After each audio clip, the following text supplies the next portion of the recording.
Тохиргоо болон удирлаа гэснээс бараа материалын тохиргооны цэсийг сонгоно. Эндээс бараа материалын баглаа бодол гэсэн чигт хэрвээ байхгүй бол энэ чигтийг тавьж өгөх шаардлагатай. Үүний дараа норматив лолооны хэсгээс хэмжих нэгж рүү орно. Энэ талбарт бараа материалын хэмжих нэгжүүд байрладаг. Хэмжих нэгжийг хоёр янзаар үсгэж болно. Эхнийх нь грейд буюу үсэх төвчийг дараад хэмжих нэгжийн код, давч нэр, бүтэн нэр, мөн олон улсын давчлал гэх мэт талбаруудыг бөөснөр шинэ хэмжих нэгж үүсгэх боломжтой. Мөн сонгох талбараас шууд чигтэлж оруулснаар нэгсийг нөөц бололцоогоор эдгээр хэмжих түүнүүдээс шууд ашиглах боломжтой. Хэрвээ нэгсээ дээр ямар нэгэн зүйл хайх шаардлагатай бол Ctrl F төвчийг дарснаар find буюу хайлтын самбар гарч ирнэ. Жишээ нь харьц үүсгэж үзье. Харьцгийг упаковка гэдэг ба.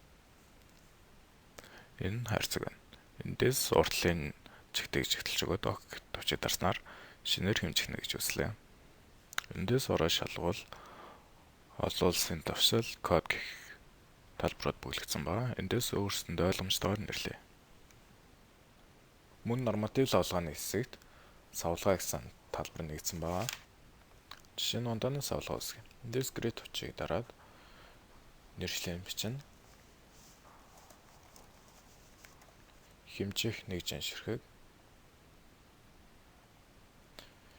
Эндээс хадгалах төвчийг дараад савлгаа талбарч хэлж байна. Эндээс грейд буюу үүсэх төвчийг дарна. Хэмжих нэгжийн хайрцаг ширхэг талбар тухайн хайрцагт хэдэн ширхэг байхыг зааж өгнө. Норматив лолооны мэдээллийн бараа материал хэсэгт орвол савлгаа гэсэн талбар байгаа. Эндээс ундааны савлгаа гэж нэрвэссэн савлгаа сонгож өгнө.